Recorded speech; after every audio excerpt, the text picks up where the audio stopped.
1. A man in the doorway. I was about 4 or 5 years old and my parents had just separated. My mom was living in a 2-bedroom apartment. I had my own room, but I liked sleeping in her bed whenever I was staying with her.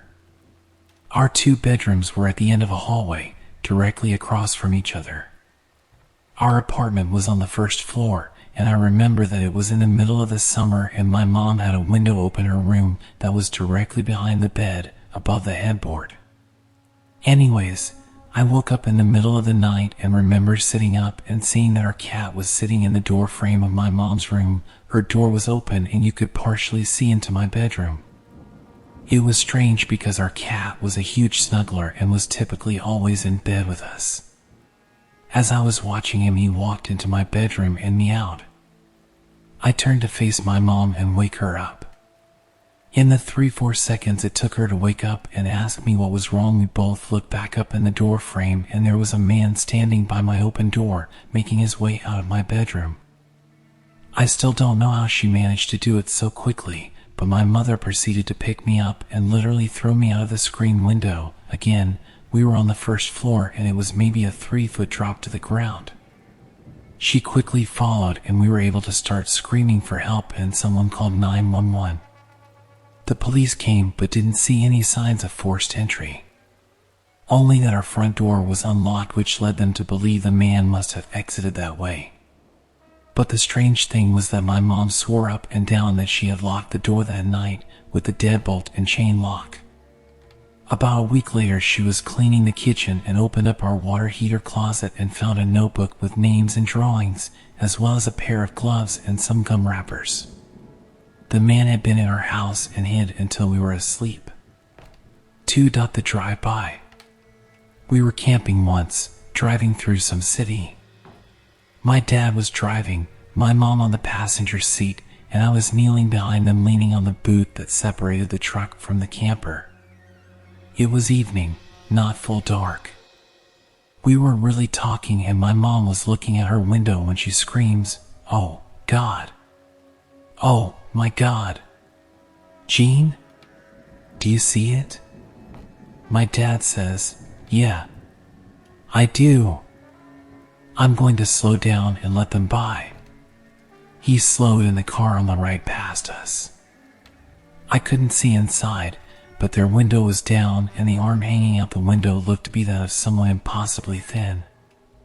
I asked my mom what she saw and she said it was nothing. My dad backed her up. Years later, I asked them about it again. My mom said it was a skeleton. It was no mask because you could see through the jaws. It had a tongue and eyes. It was death. My dad backed her up, but years later, after my mom was dead, recanted, saying it was a mask because nothing could survive like that. 3. The little girl that wasn't. I lived in a house from hell for 4 years. From age 11 to 16, there was constantly something happening. Doors flying open and shut, voices, footsteps. Nothing ever stayed where you put it. I was alone there a lot because both my parents worked and I was constantly terrified. One of the most gut-level disturbing things though was the little girl in my bathroom. Every time I walked past my bathroom door, which was constantly since it was right outside my bedroom, I saw a little girl with blonde curled hair and a rose-colored dress. She just stood there, staring, looking like a photograph from 1905. I started keeping the door closed so I could walk by without seeing her, but she was always there when I opened it. Once I stepped in past her, I couldn't see her anymore, but I could feel her there. She scared me, but I felt really sorry for her because she was trapped there, just like me, but probably forever. As the years went by and things in the house continued to get worse, she started seeming darker. I started feeling like she wasn't really a little girl. I knew there was something ugly in the house and I felt like it was presenting this sympathetic image to me. Then I started thinking I was completely losing my mind. One day, when I was 14, I had a friend from out of town come stay with me for a week. I hadn't told her anything whatsoever about the house because I didn't think she would come if I did. Right after she got there, we were sitting in my room and she left to go to the bathroom. About a minute later, she walked back in with a puzzled look on her face and said, "So, there's a little girl in your bathroom?" Yeah, she hangs out in there. Blonde hair? Curls? Pink dress? Yeah. You know that's not really a little girl, don't you? I almost threw up. I was so relieved and terrified and excited and ready to run out of the house screaming. She wouldn't use my bathroom the rest of the week, and I started using it as little as possible without pissing off my parents, who did not want to believe. Eventually we moved out, and I could not have been happier. I distanced myself from it mentally as much as I could. Then, when I was 18, I took another friend on a road trip to pack up a few things I'd left in the house. My parents hadn't managed to sell it and wouldn't for 5 more years. The minute we got on the property, my friend seemed uncomfortable. I could tell something was wrong, but he insisted he was okay, so he got to work. After a while, he asked to use the bathroom, and I directed him to mine. Not 20 seconds after he left, he came running back in, gasping for breath, and slammed the bedroom door behind him. He started babbling about a little blonde girl who isn't really a little girl. All of a sudden he went dead still, looked me in the eye, and very solemnly said, "She's not happy with you. You left, and you weren't supposed to." We threw whatever we could grab in 2 trips in my car and got the fuck out at top speed. For saved from something terrible. I lived in a small college town, and my apartment complex was walking distance from the bar/downtown area. One weekday night, I stepped out on our front porch to smoke a cigarette or 2. I was up late studying. I brought my textbook with me and sat down on the stairs while I smoked. A girl, who I had never met but who lived one apartment over but down on the ground floor, came home from downtown. She was by herself, and you could tell from her walk she had been drinking. She got in her apartment and barely got the door closed before some guy, who came out of nowhere, knocked on her door. She opened, and I noticed he introduced himself, which was weird because it was after 2:30 a.m. Who comes to a strange girl's apartment at that time? So I decided to stay outside and pay attention. They ended up talking for over 10 minutes. She later acknowledged how weird the situation was, but did not know how to end the conversation. He would do the creepiest things, like he reached up and strokes her hair at least 3 times, and would try and slowly inch his way closer to her and the door. I made a point of being loud with my textbook so he would know I was there, and he disappeared as early as he had come. We called the cops, and days later they had the girl and me sit with a sketch artist. As soon as the sketch was made public, floods of calls came in. Guy turned out to be a serial rapist who followed lone girls home from bars and pretended to be a cab offering them a ride. This girl just got lucky because she lived so close to the bars, he didn't get a chance to pull the cab routine. 5 potential targets. Went camping with some friends on hill a few kilometers out in the woods from one of the guy's house. There's a few hiking/4-wheeling trails in the area that lead up to the hills, so it's known by the locals. It was about midnight. We had a fire going and were just sitting around having a good time. Then the guy, there was 4 of us, sitting opposite me, yelled, "Who are you?" I turn around and there's this man, about 6 foot tall, staring at us from the edge of the woods with a big rock in his hand. One guy knocked an arrow in the compound bow we had. The guy across from me grabbed the hatchet, and I pulled the knife off my belt. We had no clue what we were doing, but the guy wouldn't say anything to us. He eventually just backed into the woods. No sleep was had that night, and we kept a very large fire going. 6th, he tried to warn them. We were partying at a usual party spot by the river, and some dude came out of the woods. He just kept saying weird shit like, "You gotta watch yourself down here. There are some bad folks around here," and when asked who he was, he just said, "I'm nobody." We were all a little sketched out, and basically told the guy to fuck off. A couple days later, a girl went off the rope swing there and got really fucked up. Someone put fishing hooks all over the bottom of the rope swing and it took chunks of flesh out of her leg. Later we found out the dude was just a guy that lived nearby, and although a creepy drunk, he was harmless. There was a fucked up, probably inbred family that lived up the road that he would warn people about. About 5 years later, last year, they beat some kid up with a log and kidnapped some girl at gunpoint and took her on a joyride. 7. A very creepy situation. Last year, a guy came to my house's door around 9 o'clock at night. He knocked and I got my mom, and she went out to see what was up. By the way, we live in a very rural area, so visits that late are extremely uncommon and strange. The guy talked to my mom about how he was opening a business, asked whether she liked American-made products, then handed her a Clorox container as a sample. He went back to his minivan and opened it to get a vacuum cleaner when my mom saw 5 other men sitting inside. She told me to run and get my phone, since we don't have a landline. I couldn't find it, so I got my knife and stood around the corner. She threw the container outside and told them to get the hell off her property, as well as that she was calling the cops. They peeled out of the driveway and we never saw the car again. Oh yeah, a quick and lighter-hearted addition. 2 months later, my mom found a single, bearded guy putting filled garbage bags by the back door. She asked him what the hell he was doing. He responded by saying, "This is for your little girl, my little sister." Again, she told him to get the hell out, then went through the bags.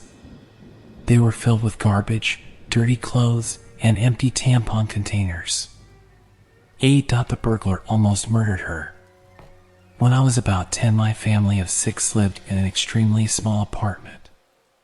2 bedrooms upstairs and then the living room. When I was tired of my siblings, I would sleep downstairs. One night I am lying on the couch facing the front door and watching the sky through the window by the door when a face shows up in the window illuminated by a lighter. I freeze and the face goes away. I'm pretty relieved, thinking it was maybe our druggy neighbors seeing if my parents were still awake when it shows up again. I try to scream, but when I open my mouth, nothing came out, not a sound. The person then kicks in the door and walks in the room. He sees me, smiles, and goes towards the kitchen. As he comes out of the kitchen with a knife, my dad makes it down the stairs and the guy books it out of there. I still can't sleep easily on couches to this day. 9. Never use a Ouija board. It started when I got my Ouija board and I never read the rules. My friends were too chicken shit, so I did it alone. I talked to 2 people that day by myself. One was a little boy named Tim who was disowned by his parents and died in the forest. The other presence was much darker, and for 2 questions I asked, IT would reply death, which was not a valid answer. I got angry with the second one and yelled at IT to prove its malicious nature to me. Nothing happened. I packed the board away, feeling as if maybe it was me the whole time, which is the common notion for disbelievers. But then the next 2 months happened. Between 3 to 4 a.m., I consistently woke up with terror sweats and felt as if I was being watched. About 50 days in, I awoke to the most horrid screaming and a thud so loud I thought someone was breaking in. I jumped up and felt again like someone was in front of me wanting me to die, and yet no sounds from my upstairs housemates. I got so scared that I quit sleeping at night. I would stay up until 6 a.m. at least to make sure that ghost hour wouldn't affect me. But it came anyways. I'll always remember what happened at 2 months. I was playing COD as typical for the past 2 weeks, and all of a sudden, I got this cold chill on my back. And it went to my left shoulder and then also onto the left side of my head. And I shit you not, I heard breathing in my ear. The pressure on my upper left side was if someone or something was leaning its head on my shoulder. I was frightened to death, but I decided fuck this. I got up, swung my fists and screamed fuck off and go away, and after that night, IT seemed to stay away. I don't know how all this happened, especially when I was such a non-believer. Those months feel like a dream. But I do believe now that certain energies do manifest around us, and it's best to stay away from the evil, hurtful ones. 10. Someone's watching. My brother was getting to sleep one night when he was about 13/14. The lights were off, doors closed. He was settled with his eyes closed. All of a sudden he gets that feeling that he's being watched by someone. The feeling becomes stronger and stronger, so he pulls the covers over his head, curls into a ball trying not to freak out. He even starts saying the Our Father prayer when a few lines and he hears a voice right next to his ear say, "That's not going to help you." 11. The trunk. My mom and I were visiting friends and family in Alabama. We were at her friend Amy's house, and they were telling me about all the dumb, scary pranks they did in high school and different urban legends from the area. Before we left for the night, Amy told us a story my mom apparently hadn't heard since she had moved away after high school. I was sitting on the trunk of the rental car as she told the story in the driveway of her house. The story was about a specific four-way stop where a woman had been hit and killed by an 18-wheeler. It was a hit and run. They say that the ghost of this woman jumps on the steps of 18-wheelers that pass through, checking to see if it's the driver that killed her. Needless to say, we had to go through this four-way stop to get home. We got closer and closer to the stop, but couldn't really see when it was coming up on account of very little lighting on the back roads of Alabama. My mom and I were joking about how glad we were that we weren't in a big truck. Next thing I know, my mom says, the trunk is open. I laughed and said, "Shut up. That's not funny," thinking she was trying to scare me. She pointed to the illuminated light on the dashboard, alerting us that the trunk was, in fact, open. We pulled up to the four-way stop. "Can you hop out and close it?" she asks. "Hell no," I scream. "You can get out and close it." We looked at each other for a moment and decided to wait until we came to a well-lit parking lot to go close it. I kept looking back to make sure it hadn't flown open. My mom drove through the four-way at an excruciatingly slow pace to make sure it stayed down. Then I get to thinking, "Hey Mom, wasn't I sitting on the trunk before we left?" All of a sudden, the trunk slams shut, and I mean slams, like full force, from fully open, slamming down. My mom and I had one of those comical movie moments where we turned to look at each other, turned back, and then screamed bloody murder. My mom then floored it and we raced to the nearest parking lot, frantically screaming nonsense trying to explain what could have happened. The trunk light was still off when we pulled up into the lot of a Hardee's. We both got out of the car and went around to the trunk. On the bottom of the trunk lid, where you touch to close it, were two muddy handprints. 12. The click. I was getting ready for bed late one night, wearing minimal clothes because it was a hot summer night with the windows open. I clicked off the bedside lamp and turned over to go to sleep. It was pitch black in my room because that's the only way I can sleep. Just as I closed my eyes, I heard clear as day the shutter of a camera click from over my shoulder. I whirled around and fumbled for the light, but when it turned on, there was no one in sight. I shrugged it off as my imagination, and I hesitantly turned the light back off and curled up once more. Just as I completely dismissed any fears as an overreaction, I heard a low chuckle coming from over my shoulder once more. My bedroom's on the second floor. 13. Back seat passenger. A night shift worker who heard a shattering of glass at his business, a rock someone had thrown near midnight with no other nearby businesses open that time of night. He finished work and left in his car, nervous that he hadn't caught the vandal yet. He realized he hadn't locked the car, so did a quick backseat hand sweep to make sure nobody was there after he arrived home. He pulled out on his bike to head to his friend's place. When he heard someone cycling behind him, he stopped and saw a crazy smiling man ride past on his mom's bike. He heads back home to find the bike gone and his backside car door wide open. 14. The tattooed hand. A 15-year-old kid sleeping in his loft bed at a mobile home in South California. The screen from his windowsill falls off and he thinks nothing of it, but then a tattooed hand reaches through to feel around the bedroom floor. This kid jumps out of bed and pulls a knife out. Screaming to get the hell out of his room, his dad shows up, but the tattooed man vanishes into the night. It was later revealed that the intruder had been living under their mobile home for quite some time, his own sleeping bag, water, extra clothes, and a hatchet, evidently plotting his intrusion for a while, the family unaware how close they came to getting hacked up in the night. 15. Late night intruder. A woman sleeping inside her house with her baby son, round about 2 a.m. when she, with her back to the door, heard someone enter her bedroom. The intruder shouted, "Are you in here?" All she could see was the intruder's reflection in the window glass. Then he shouted, "Fine, whatever," and slammed the door shut. She phoned the police, and after they turned up, they asked her the frightening question, "Who's been living in your basement?" They found sleeping equipment and other stuff, but they couldn't tell when or for how long the intruder had lived there. 16. Have a Merry Christmas. This didn't happen too long ago, so everything is still fresh in my mind. My fiancé and I were enjoying a nice relaxing evening at home. The cable had randomly gone out, so it was quiet while we tried to fix it. Our living room has 2 large windows looking out at the street and driveway, and our door also has a large oval window in it. We live on a dead-end street with few neighbors. While fixing the cable, a truck screeches into our driveway and 2 men immediately get out screaming, "Hey, it's us." I initially groaned, thinking it was my fiancé's annoying cousin and friends randomly showing up. That's until my fiancé bolts into the back bedroom.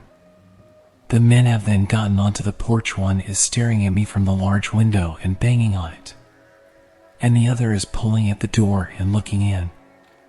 They're screaming at us to let us in. It's not friendly.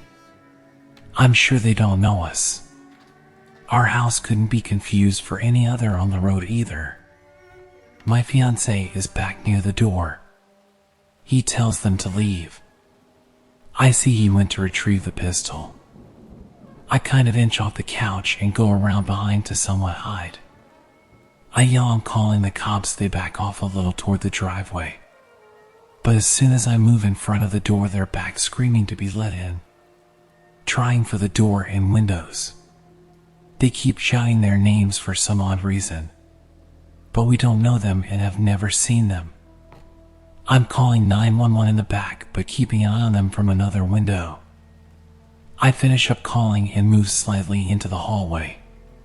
They're backing off again, but not before telling us in a creepy / threatening / off voices to have a Merry Christmas. They pull out incredibly fast and are off.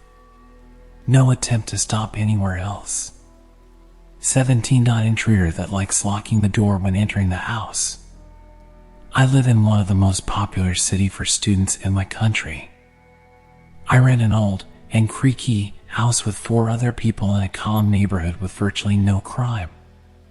As the term came to an end 2 weeks ago, 3 of my housemates already left for Christmas and were not coming back until January. This meant that one of my housemates, Hannah, and I had the house to ourselves, which was pretty nice. We were able to work on our assignments in the main living areas and not bother too much with cleaning up after ourselves. Anna often finishes work at 3 a.m. and I never bother with bolting the door at night, so last night, just before 11 p.m., I only locked the main door, turned off the lights in the kitchen, and went downstairs to my room. I live in a basement. As I didn't have the energy to do any more work, I just ended up on YouTube watching random debates. I usually use my headphones, but as I couldn't find them anywhere that evening and I didn't want to wake up the neighbors, again, very old house and the walls are quite thin, I kept the volume low. I have to add that I usually hang a thick scarf or a towel on my window frame to keep the light from coming through in the morning and prevent people from the outside from looking inside my bedroom. The scarf is so good at blocking light coming in / out, it often looks like no one is home. Around midnight, I heard the front garden gate open and close. The area we live in can be windy at times, so I didn't think much of it. I just continued watching the video. I then heard someone unlock the door quietly. Anna would sometimes finish early and not tell anyone about it, so, again, I just assumed it was her and that she was trying not to make too much noise. I then heard Anna enter the house and lock the door, but I didn't hear her switching on any lights. Weird, I thought, as Anna disliked sitting in the kitchen in the dark and would often turn them on, head to her room upstairs to change before coming back downstairs to make a quick snack.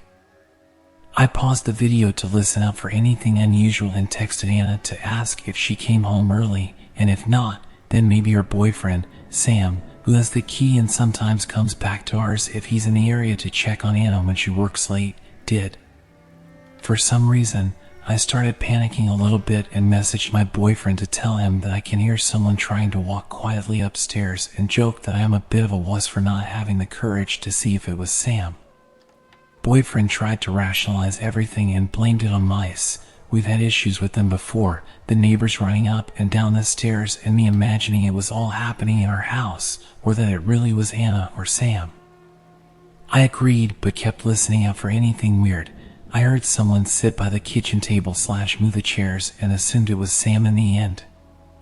Anna replied 5 minutes later saying that no, she's not in the house and won't be back until 4 a.m., and that she messaged Sam and he said he wasn't even in the same city and asked if everything was okay. Now, I started panicking real time. My heart was pounding like crazy and I was suddenly aware of every single noise the person / something upstairs made. The person / something upstairs started moving again, but now they were in the living room, right above my room. I messaged my boyfriend and Anna that I swear someone is upstairs and if they don't hear from me in the next 5 minutes, they should call the police. Boyfriend told me to barricade my bedroom door with my bed or grab my phone and escape through my friend's, Chloe, bedroom window. She lives in the basement with me and we once left the house through her window, and call the police from the street if I'm too scared to do it inside the house. I was afraid of that person / something hearing me. I was about to leave my room when I heard the staircase leading to the basement squeak. I quickly aborted the mission of trying to escape through Chloe's window and instead barricaded the door with my bed as quietly as possible. I dimmed the lights in my room and messaged my boyfriend to call the police now. As the intruder was outside my bedroom, I could hear someone breathing and moving very slowly. I started looking for something to protect myself with but only found a tiny fruit knife and an empty vodka bottle. I went for the bottle and phone in my hand.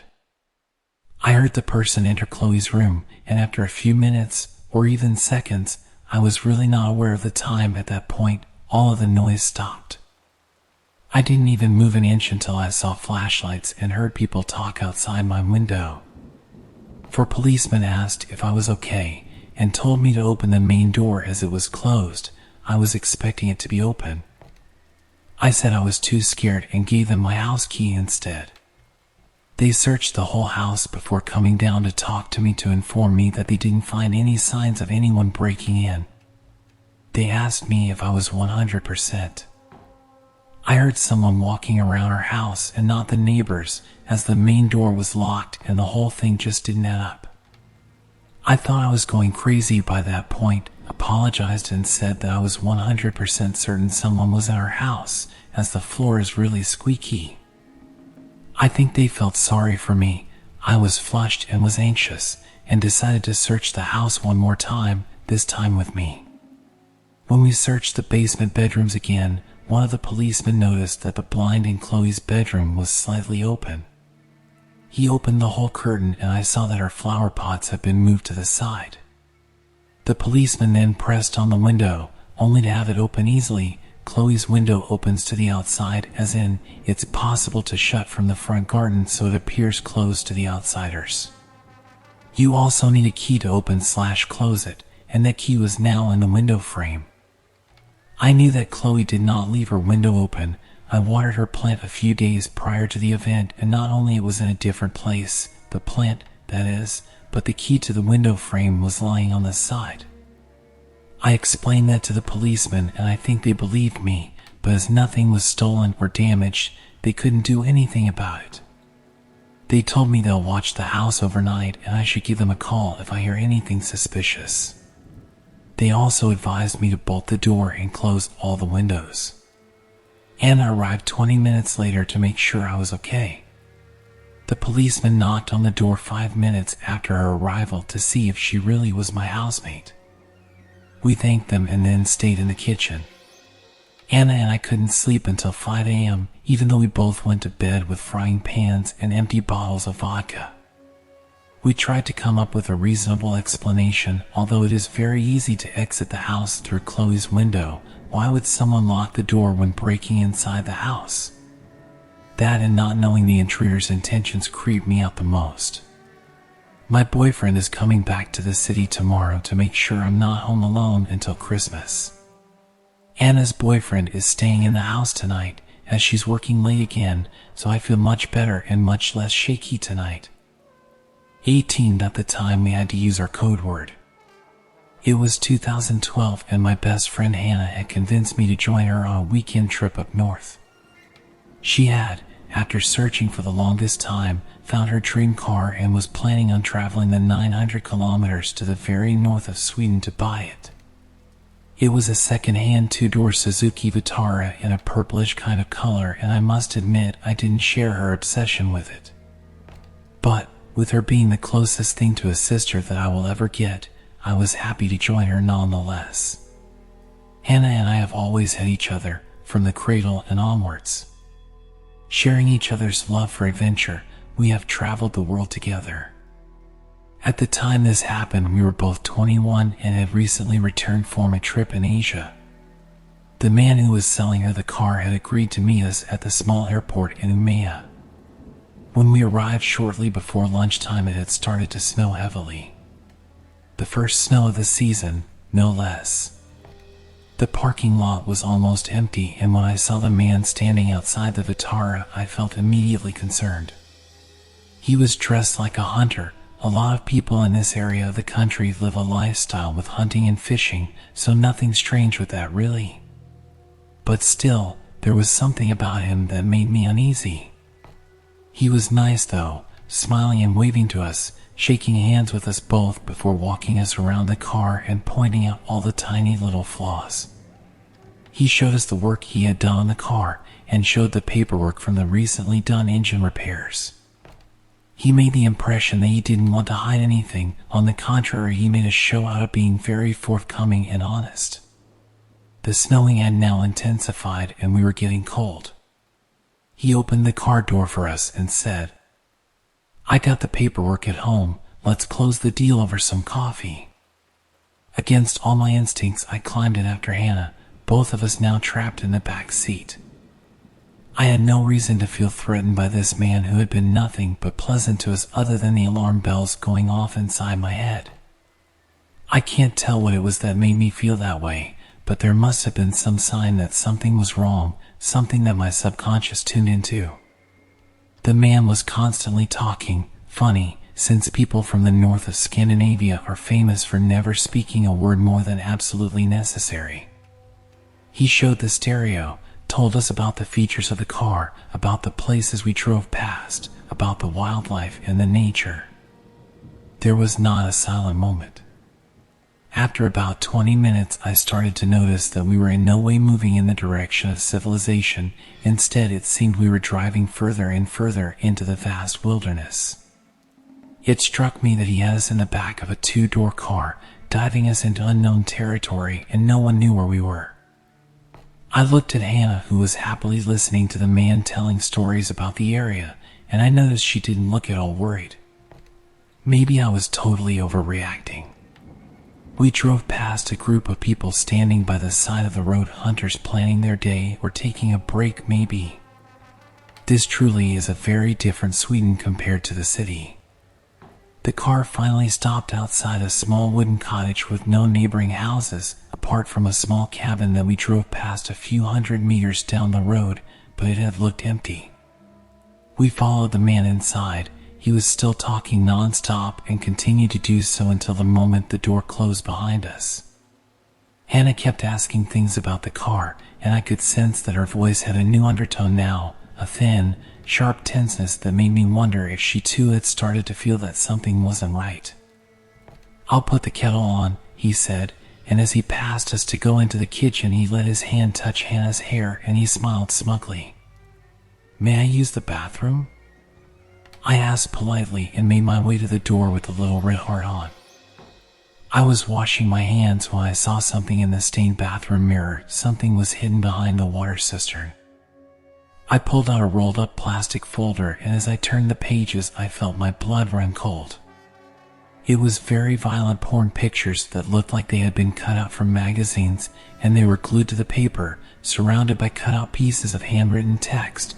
Put together, it made a horrifying story about how a woman was lured into a car with the promise of getting to buy the car cheaply, and then it quickly turned into a horror story. I know this will sound silly, but when we traveled together, Hannah and I had a code word for whenever we felt it was time to get out of a situation. We had never needed to use it, just joked about it, but now it came in handy. I walked out of the bathroom and looked at Hannah and said, "Potatoes. We forgot to buy potatoes. And that's too bad, because good God, do we need some?" The look on my face must have told her that the situation was no joke, and she said, "Oh, should we get some as soon as possible?" "The sooner the better," I replied. Hannah, always pretty and charming and capable of great acting, casually walked over to the man in the kitchen, tapped his shoulder and said, "Excuse me, but I was wondering if I can go have a quick look at the cam belt?" He huffed something about it being in good shape and handed over the keys. We got into the car and speeded off faster than the weather strictly speaking allowed.